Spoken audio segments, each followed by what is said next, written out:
Sathya Sai Speaks, Volume 2, Chapter 22. Sweet Abode of the Lord. Every day is a festival day here.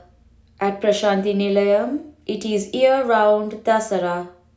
And yet, to show that it is desirable to value tradition and observe ancient and well-established rites, this festival is celebrated at this place. When the fruit grows, it is filled with sweetness. Even the margosa fruit loses its bitterness and turns sweet when it ripens. So too, the ultimate destiny of each person, however hard or bitter they may be now, is to ripen and turn sweet. Everyone will shed bitterness and turn sweet, there is no doubt. The sweet, Madhura taste will then win for them the Lord of Madhura, Mathura or Madhura, the name of Krishna's kingdom. I am not very happy when I hoist this Prashanti flag on this building. I will be happy only when each one of you hoist it and keep it flying on the mansion of your heart. Only then can you enjoy peace, contentment, and purity. Grow the twin wings of love and faith. Then you can soar freely in the sky of the Lord's grace. You can see the Lord only through His wonders. His laws are unique and mysterious. There is no use arguing about them, for experience is the only proof of their reality. You taste them and therefore they are real. Do not spend your intelligence in devising crooked queries. The mystery of the avatar is beyond the reach of intelligence. It can be grasped only by means of genuine faith. It cannot be reached by logic. The sense organs of action and perception are useless instruments. For the body, mind, and intelligence all are of the category seen, but not of the category seer. To see the seer, inner vision has to be cultivated. As long as you feel you are separate, you cannot see the whole. The individual, Vyakti, can never see the supreme power, Shakti. Attachment to anybody is not desirable. Even when the Lord appears in person, doubt assails. It is of the very nature of things. I utter no meaningless word. I do no purposeless deed. I plan no significantless action. I never engage in unholy activities. I have nothing that I need.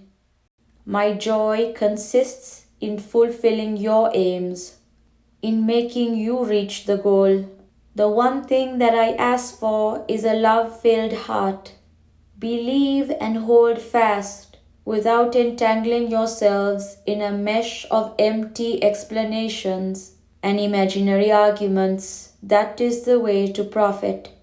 Do not develop attachment to this body. Why, attachment to anybody is not desirable. This hand gives you things, but my hand is that which creates all this. That is my body. My course is unique, different from all that you know. I do not identify myself with anything. Ice is water, water is ice. The form, saguna, is without form, nirguna. Without form is this form. You may fall into the quagmire of doubt. Rama came, Krishna came, Sai Baba came. This Puttaparthi Sai Baba comes and challengingly declares that he is all these. How can this be? You can never understand this phenomenon. That is the understanding you need. I am incomprehensible. You will see the world coming here in about an year or two. Remember that in no previous era, yuga, Did the people get so many clear intimations of the nature of Avatar as now? You are indeed fortunate. The Lord's form can be perceived only by means of the eye of love, prema, or the eye of wisdom, jnana, or the eye of yoga, not the eye of sensual activity. The Lord is interested in you keeping your heart pure. The Kali Yuga, the age we are now in, is, in reality, very holy. You too are very fortunate. You have the chance to see, touch, and converse with the avatar of the Lord. The avatars are not 10. There are very many. You must distinguish between those who are born as parts of divinity, as imbued with the divine essence, as messengers on divine mission, as instruments of divine will and purpose, and avatars. Parasurama is not an avatar in the real sense. The avatars that have come and gone have all cut down trees because they were white ant infested. But this avatar is different and unique. Now, the white ants are removed. The tree is saved, protected, fostered, and encouraged to grow. I am not inclined to punish. I am the goldsmith who repairs and reshapes broken ornaments. Rama came as the embodiment of truth, virtue, and peace. Satya, Dharma, and Shanti. Krishna came as the personification of love, prema. Now, the embodiment of all four is needed because, at the present time, knowledge has increased beyond the capacity of character. You cannot realize how much the Lord feels for your sake. His concern is over your wantonness and willful disregard of His words. For He is interested in you keeping your hearts pure and unblemished. I am very anxious to make you all reach the goal. My task is to purify your hearts. If you engage yourself in constant meditation of the name of the Lord with devotion, humility, and faith, the Lord will stand at the door of your worship room, awaiting your wish. Only do not allow your mind to waver. Genuine yearning will make your heart pure. What is important for you is your own experience. What is your basis for understanding the divine? It is your own bliss, ananda, felt and tasted by you. You say, He saved one Draupadi from ignominy, one Ahalya from petrification, one Prahalada from torture, one Gajendra from death. But do you know how many more such have been blessed similarly through grace? The stream of grace is ever flowing fast and full. That grace has no limit, but you see it only as limited. The three activities of the Lord. I have come now with the limitations that you need. The Lord's activities are three: creation, preservation, and dissolution. They are the characteristic attributes of the Lord. His aims are all pious and pure, sattvic, for the protection of the world, the welfare of the world. My exaltation is mine. My prompting is mine. I shall never abide by another's likes or dislikes. I do not pay heed to such. I am the witness of everyone and everything. All are in my control. So who can tell me what to do? In a few years, years that can be counted on one's fingers, all of you will realize that I am the embodiment of all powers. The wise, the inquiring, and the suffering will gather here from all parts of the world. Have the fixity of hold.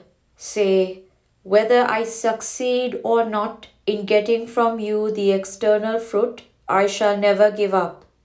Do not get dejected when suffering comes and estrange yourself from the Lord, blaming Him for it. The loss will be yours and the repentance will be agonizing. You have no hunger. If you have genuine hunger, I will not keep you suffering from it. Churn the mind and collect the butter and melt it in the yearning of the heart. When the butter has not melted, the reason is the warmth of the yearning is insufficient. I do not appreciate your extolling me, describing my glory. State the facts. That produces joy. It is sacrilege to state more or less. Demand from me the removal of your sufferings as a right. Give me your heart and ask for my heart. If you give me only your word, you will get only a word in return. I give you just what you ask for, remember. Sweetness cannot arise without suffering. When sufferings come, why do you estrange yourself from the Lord? He gives you suffering for your good, for the advancement of your devotion. If suffering is granted, you seek peace. You search for the knowledge of the mystery. You go to 10 persons and they each tell you some aspect of the truth. Without suffering, sweetness cannot arise. When you suffer, if you feel the Lord is no longer mine and stray away, the Lord too will declare, He is no longer mine. Beware. Wherever you are, when you wholeheartedly seek to do obeisance, namaskaram, to me, my feet are there before you. Hands and feet everywhere. Sarvata Panipada, it has been announced. If you feel poignantly, Lord, do you not hear my prayer? My ears are there. If you cry out, don't you see, O Lord? My eyes are there that instant. Rama, Krishna, Shirdi Sai, this Sathya Sai Baba, that form is so, this form is thus. Why all such misgivings and doubts? The body is the same, only the dress worn is different. Do not be led away into the morass by others. The Lord will never deviate from the world. It may be that you take me to mean something else. It is my will, Sankalpa, that happens always. It is my will that is being worked out at all times. Sankalpas are of 3 different types. The decision is arrived at after long deliberation. The decision is taken after the desire to do so arises. And the wish and the fulfillment are like the sound of the shot and the hitting of the target, both happening at the same instant. Remembrance of God's name should become automatic as breathing. Do not slander or abuse others or your own selves as weak, sinful, wicked, or low. When you do so, you are slandering or abusing me, who resides in them and you. All are of the divine nature of the Atma. All are pure and holy. Some might have erred in using the intelligence and discrimination given by the Lord, and so might have been guilty of mistakes, but they are not therefore sinful. To condemn oneself as I am a sinner born of sin, papoham papa sambhava, is itself the direst sin. Use your intelligence and march on, putting one milestone after another behind you. Practice remembrance of the Lord's name, Namasmarana, steadily so that it becomes as automatic and as necessary as breathing. Of what benefit is it to be in the same stage of spiritual practice forever? Take the form you like, the name you love, do repetition of the name and meditation, and no evil thought will arise. Wicked thoughts will flee. When they have fled, what remains is the embodiment of Atma, Atmaswarupa. You must lead your lives according to my words, without the slightest modification. First have faith, then experience is granted. Even in the case of the previous avatars, that is the order of events, is it not? You worship with faith and you experience grace. Faith results in grace without your being aware of it. You must take in the medicine I give and also follow the diet I prescribe and avoid the things I prohibit. I always act calmly, I never hurry. I do say, let it be so, to every request of yours. You have come into this world to reach the Lord. Ignorant of that purpose, you have hoisted on your head the weight of illusion and are struggling to unload it, suffering under its weight. What is the use of running after external pleasures and temporary joy? As long as you are caught in this ignorance, you can never taste the bliss of realization. You cannot even recognize it, much less attain it. But if you are patient and calm, I shall grant you joy without fail. Do not yield to despair. Even the infant lotus buds will bloom in their own good time. By the cumulative effect of the good done in many previous births, you have secured this fortune. You do not know how much you have gone through, but I know. And whether you know or not, I shall certainly give you your need. Do not treat the body with contempt. You get the body through the karma of the past. You get the type of character according to the tendencies, vasanas, cultivated in the past. The body is the result of karma to be exhausted in the present life. The quality, guna, is the product of karma stored to be experienced in future lives. Do not delude yourself that you are the body or be fascinated into an attachment for it. But it is your task to guard it from harm and keep it in good trim. For isn't it with your body that you are imbibing the exhilaration of the bliss of the Lord, the majesty of the Lord? Therefore, do not deride the body or treat it with contempt. That equipment is intended for your journey toward the Lord. It is the chariot of the Lord. Do not neglect or keep it in disrepair. Oh, this is my fate, my own past punishing me.